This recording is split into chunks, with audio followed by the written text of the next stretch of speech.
అందరికీ నమస్కారం. తిరుమల తిరుపతి దేవస్థానం చైర్మన్గా బిఆర్ నాయుడు గారు బాధ్యతలు స్వీకరించి 1 year అయింది. నవంబర్ 6వ తారీఖు నాటికి 1 సంవత్సరం పూర్తయింది. ఈ సంవత్సర కాలంలో నాయుడు గారి అచీవ్మెంట్స్, అలాగే నాయుడు గారు ఇబ్బంది పడిన క్షణాలు కానీ ఇలాంటివన్నీ మన రాజనీతి ప్రేక్షకులతో పంచుకోవడానికి మనతో బిఆర్ నాయుడు గారు ఉన్నారు. సార్ నమస్తే అండి. ఓం నమో వెంకటేశాయ.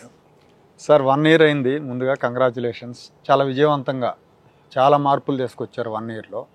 ఈ 1 year కాలంలో మీరు మామూలుగానే టీటీడీకి కొత్త అసలు రాజకీయాలు కూడా మీకు సంబంధం లేదు, మీడియా అధిపతిగా ఉన్నారు.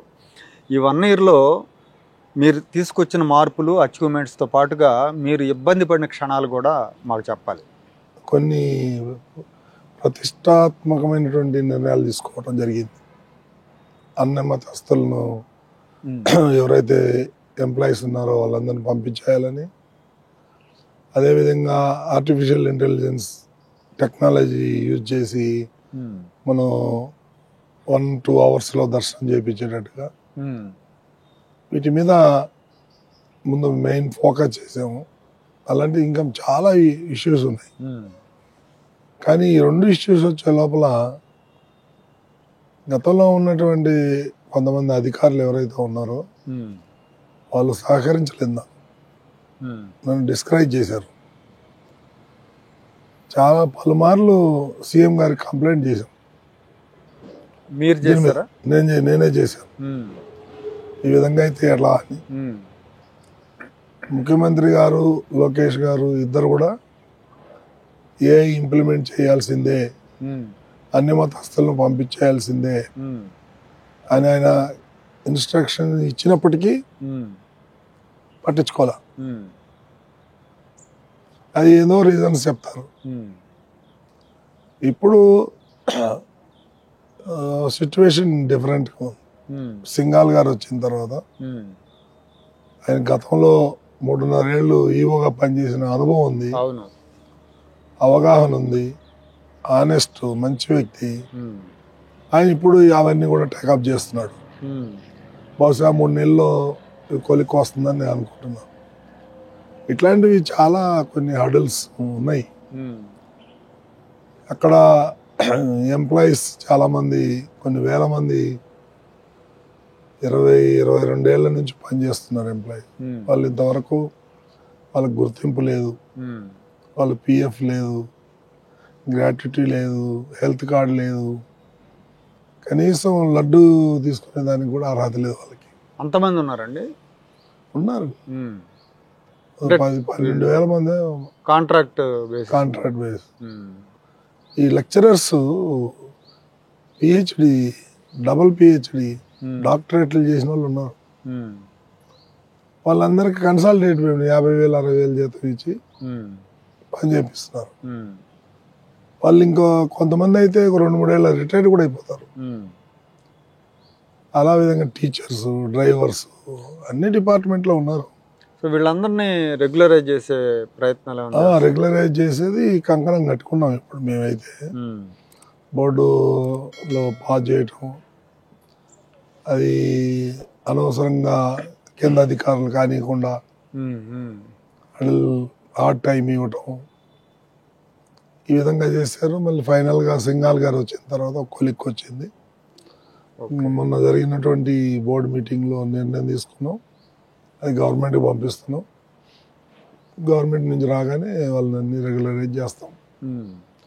సో ఇట్లా అనేకమైనటువంటి ప్రాబ్లమ్స్ ఉన్నాయి. ఈ ఏఐతో దర్శనం అనేది 2 గంటల్లో అయిపోతుందని మీరు చెప్తున్నారు కదా, దాని మీద కూడా కొన్ని భిన్న అభిప్రాయాలు వచ్చినాయండి. అది సాధ్యం కాదని కొంతమంది, అది తెలియని వాళ్ళు మాట్లాడతారండి. ఇప్పుడు ఎయిర్పోర్ట్లో డీజీ యాత్ర అని ఉంది, సేమ్ సిమిలర్. మరి డీజీ యాత్ర సక్సెస్ అయినప్పుడు ఇది ఎందుకు కాకూడదు? సేమ్ కదా. అవునవును. ఒక భక్తుడు తిరుపతికో తిరుమలకో ఎప్పుడు వచ్చి రాగానే మానిటర్ ముందు నిలబడితే ఫేస్ క్యాప్చర్ చేస్తుంది. అందులో మనకు డే టు టైం వచ్చేస్తుంది, మన టైం. ఆ టైంకి వెళ్తే అక్కడ గేట్స్ ఓపెన్ అవుతాయి, వెళ్ళిపోయి డైరెక్ట్గా దర్శనం చేసుకుని వచ్చేస్తాడు 1 hour లోపల. ఆ ప్రసాదాలు ఇచ్చి పంపించేస్తాం. సో టైము తర్వాత తోపులాటలు కూడా లేకుండా ఏమి లేకుండా దానికి కొంతమంది స్పీడ్ బ్రేకర్లు వేస్తారు. బయట కూడా కొంతమంది విమర్శలు చేశారు, ఏంటి శ్రీవారి దగ్గర ఏఐ దర్శనం ఏంటి, అది అసలు అయ్యే పనేనా కాదని చెప్పి కొంతమంది మాజీ ఐఏఎస్లు కూడా మాట్లాడారు, ఐపీఎస్లు కూడా మాట్లాడారు. వాళ్ళకి ఏఐ మీద అవగాహన లేకుండా మాట్లాడినారు. అవగాహన ఉంటే మాట్లాడరు. ఇవాళ రేపు మనందరూ తెలిసిందే, ప్రపంచం అంతా ఏఐ మీద పోతా ఉంది. మనం అది ఒక ట్రైల్ ఎందుకు వేయకూడదు, సక్సెస్ అవుతుందా లేదా అనేది పక్కన పెడదాం, ఒక ట్రైల్ వేద్దాం. డెమో ఇచ్చారు కొన్ని కంపెనీలు, ఫ్రీగా ఇస్తాం టెక్నాలజీ, ఫ్రీగా మిషనరీ ఇస్తాం దేవుడి కోసం. సో అలాంటప్పుడు తీసుకోవచ్చుగా, ట్రై చేసి. అదే మనమేమి టీటీడీ నుంచి ₹1 ఖర్చు లేదు, అది ఆ కంపెనీలే బరాయిస్తా అన్నారు. ఆ తర్వాత మళ్ళీ గూగుల్ వాళ్ళు వచ్చారు, టీసీఎస్ వాళ్ళు వచ్చారు, మేము చేస్తాం. ఎవరికైనా ఇచ్చి ప్రాసెస్ చేయాలి కదా. అవును, కొంతమంది అధికారులు అడ్డుపడతారు. ముఖ్యమంత్రి ఆదేశం ఇచ్చినా అడ్డుపడితే ఏం చేయాలి? అదే దేవుడు కరుణించిన పూజారి కరుణించని అట్లాగే నడుస్తుంది. అదే ఇప్పుడు మీరు చైర్మన్ అయిన తర్వాత, ఇది అటానమస్ బాడీ కదా టీటీడీ, అయినా కూడా మీరు తీసుకురావాల్సింది ఇదే, మీరు తీసుకొస్తాం అనుకున్న మార్పులు ఇలాంటివన్నిటికి కూడా హర్డిల్స్ క్రియేట్ అవ్వడంలో ప్రధానంగా అప్పుడు ఉన్న ఈవో శ్యామలరావు గారు మీకు సహకరించలేదనేది ఆ ప్రచారం బాగా జరిగిందండి. అది కొంతవరకు వాస్తవమే. మీడియా ముందు కూడా చూసాంగా, ఆ రోజున తొక్కిసలాట జరిగినప్పుడు ముఖ్యమంత్రి గారి సమక్షంలో మీరేదో చెప్తే ఆయన ఏదో ఖండించబోయారు. ఆ రోజు బాగానే క్లారిటీ ఇచ్చాడు ముఖ్యమంత్రి గారు నా గురించి. ఏమన్నారు? ఎగ్జిక్యూటివ్ ఆఫీసర్ అంటే execution officer, not executive officer. Execution officer అంటే బోర్డు ఏదైతే నిర్ణయాలు తీసుకుందో దాన్ని ఎగ్జిక్యూట్ చేయాలి. ఆయన పని అదే, వేరే పని లేదు. ఆ క్లారిటీ ఇచ్చాడు చంద్రబాబు నాయుడు గారు. అయినా ఎందుకంటే ఆ తర్వాత కూడా అండి, కల్తీ నెయ్యి వ్యవహారంలో ముఖ్యమంత్రి గారు చెప్పారు, ఇట్లా నెయ్యి కూడా కల్తీ చేశారు వైసీపీ టైంలో అని. దాని మీద వివాదం చెలరేగినప్పుడు ఈవో ప్రెస్ మీట్ పెట్టి చాలా కప్పదాటుగా మాట్లాడారనిపించింది, గోడ మీద పిల్లిలాగా. వాస్తవం అది, ఆయన చెప్పలేదు, అది ఆయనతో కొంతమంది వైసీపీ నాయకులు చెప్పించారు. అది వాస్తవం. అది ఆయన గాడ్ ఫాదర్ ఒక ఆయన ఉన్నాడు, చీఫ్ సెక్రటరీగా పనిచేశాడు. ఇప్పుడు కూడా ఆయన ఏం చెప్తే ఆయన అదే చేస్తాడు, వేరే ఏం చేయడు. సో అటువంటి దానివల్ల నేను దాదాపు 10 నెలలు నష్టపోయాం. మంచి మార్పులు తీసుకురావడం దాని మీద 10 నెలలు నష్టపోయాను. నేను ఏం చేయలేకపోయాను. ఇప్పుడు things are moving very fast, positive.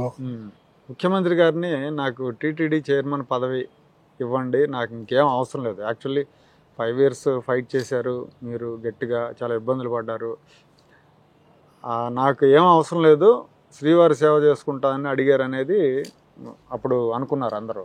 5 years కాదు, నేను 1982 పార్టీ పెట్టిన మొట్టమొదటి రోజు నుంచి పార్టీలోనే ఉన్నా. అది ఎవరు కాదనలేరు.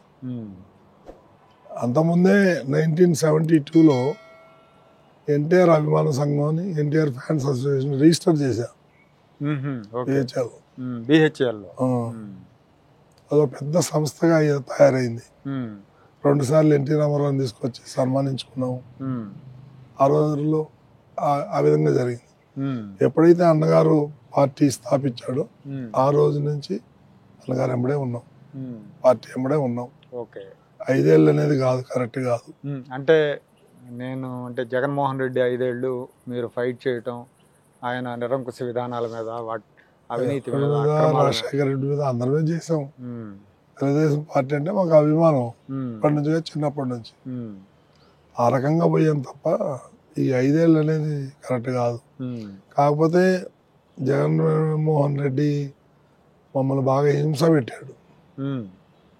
ప్రతి మీటింగ్లో బహిరంగ సభల్లో నన్ను తిట్టడం, ఆర్గనైజేషన్ కూడా తిట్టేవాడుగా, ఆ 3 ఆ 4 అది అందరికీ తెలిసిందే. సో పర్సనల్గా కక్ష పెంచుకున్నాడు. మీకు తెలుసో తెలీదు, ఈ 5 ఏళ్ళు T5 చుట్టూ 10-15 మంది విజిలెన్స్ వాళ్ళు ఉంటారు, ఇంటెలిజెన్స్ వాళ్ళు. నా మూమెంట్స్ అన్ని కనుక్కుంటారు.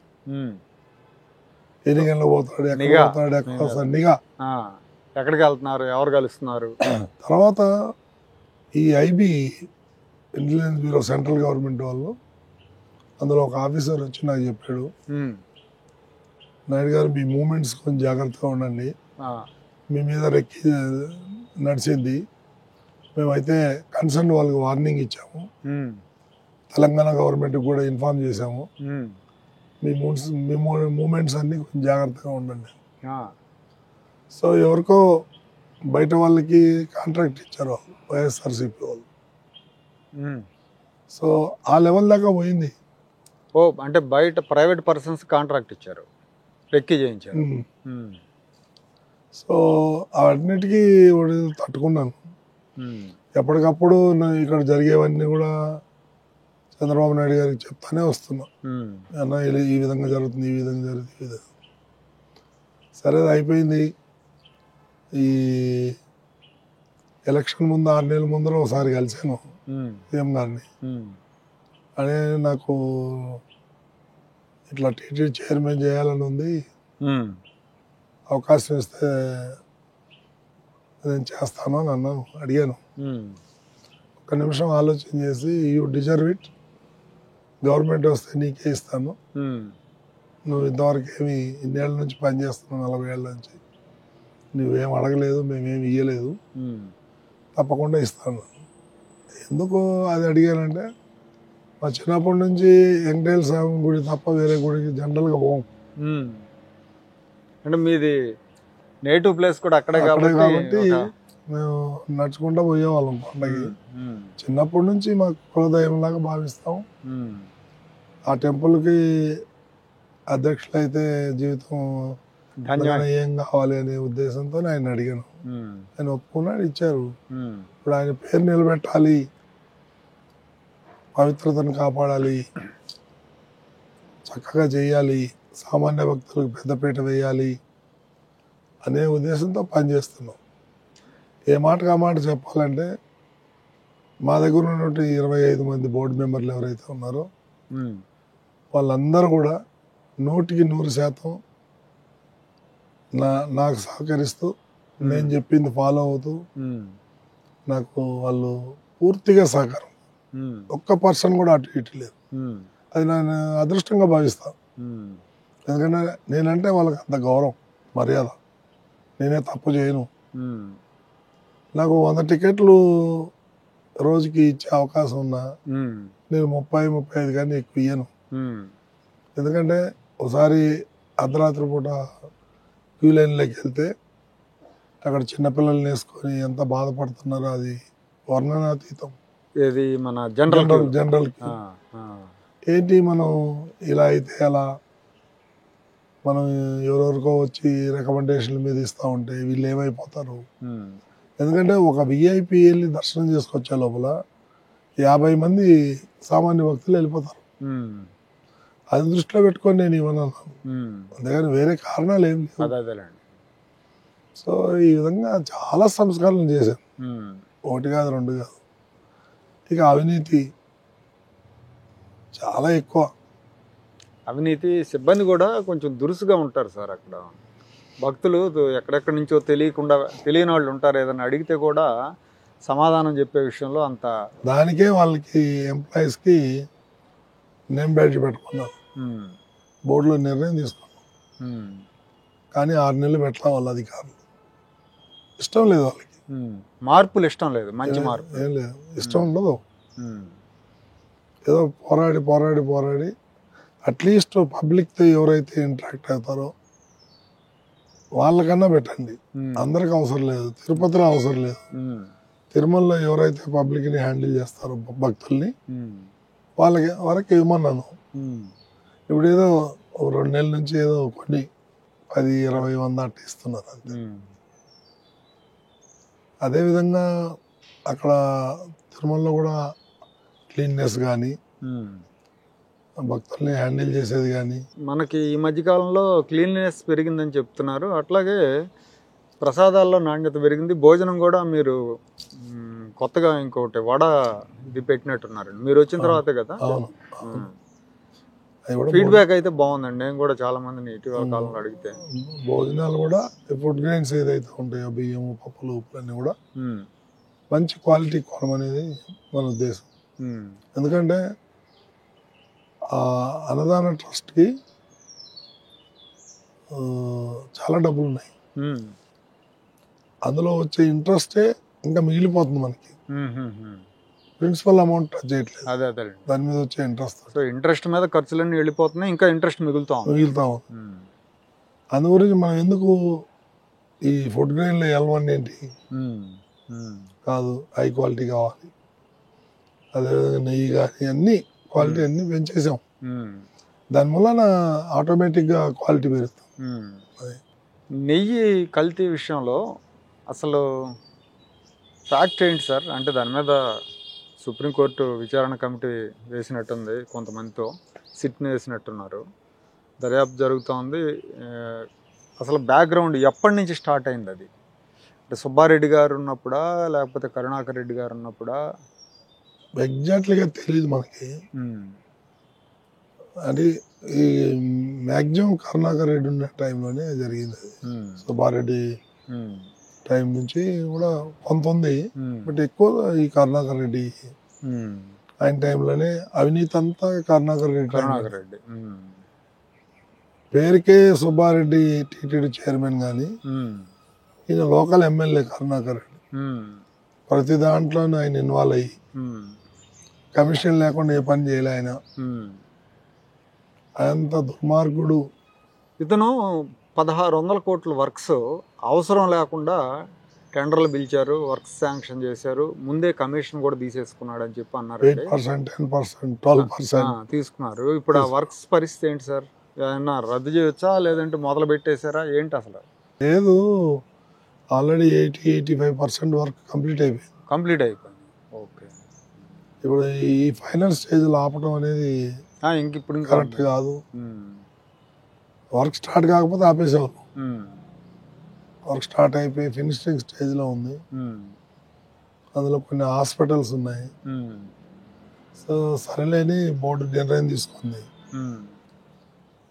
గో హెడ్ అని, అందుకని అవన్నీ కూడా కొనసాగించాం తప్పని పరిస్థితుల్లో. తర్వాత మొన్న ఈ పరకామణి విషయంలో కూడా, దొంగతనం విషయంలో రవికుమార్ అనే అతను రెడ్ హ్యాండెడ్గా దొరికాడు, విజిలెన్స్ వాళ్ళు పట్టుకున్నారు. పట్టుకున్న తర్వాత రాజీ చేసి ఆస్తులు రాయించుకున్నాడు, కొంతమంది రాయించుకున్నారు పెద్దలు అన్నారు.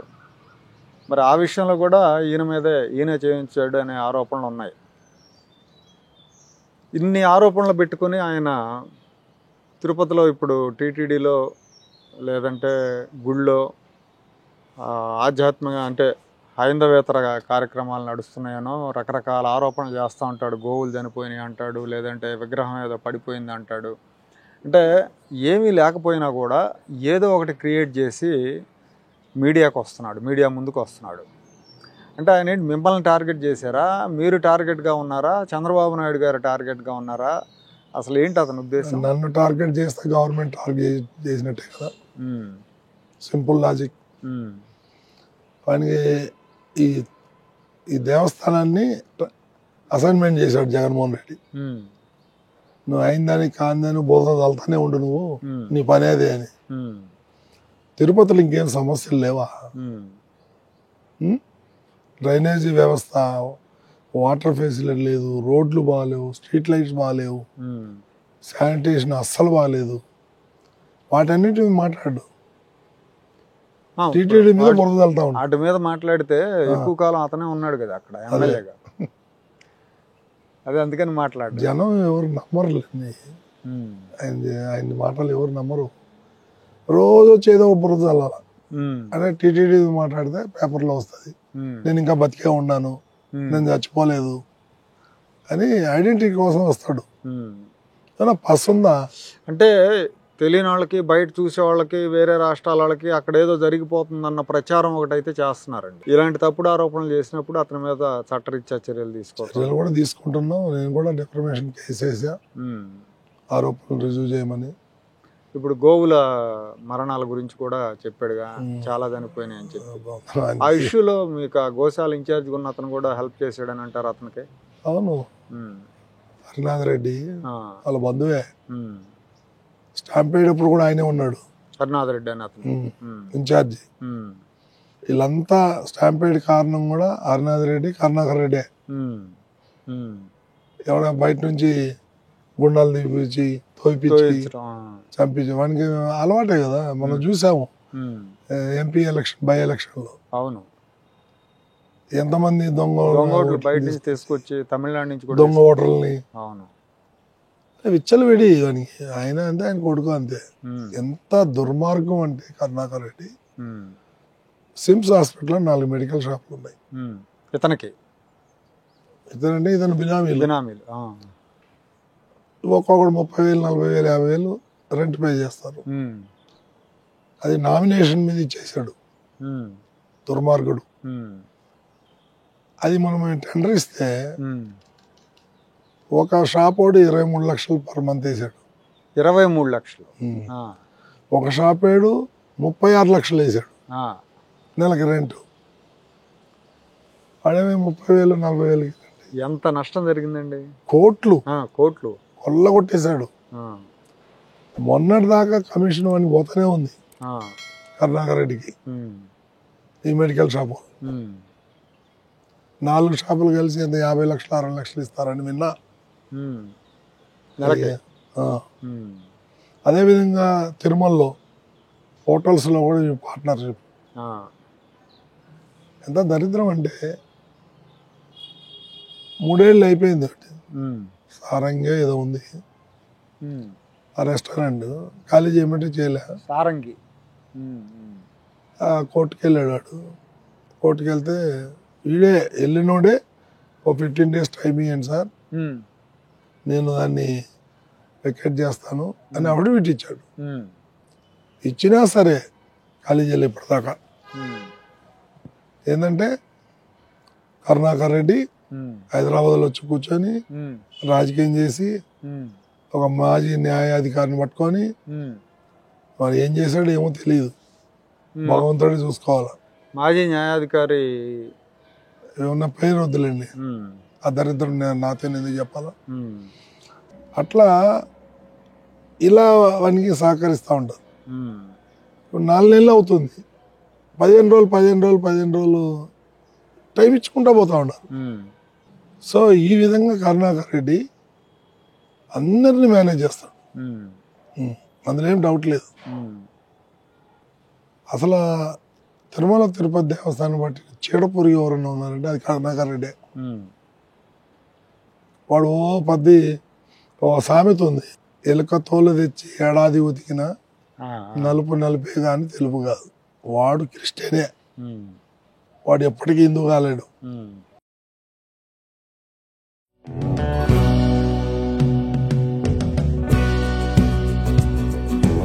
Like, share and subscribe to Rajaniti channel.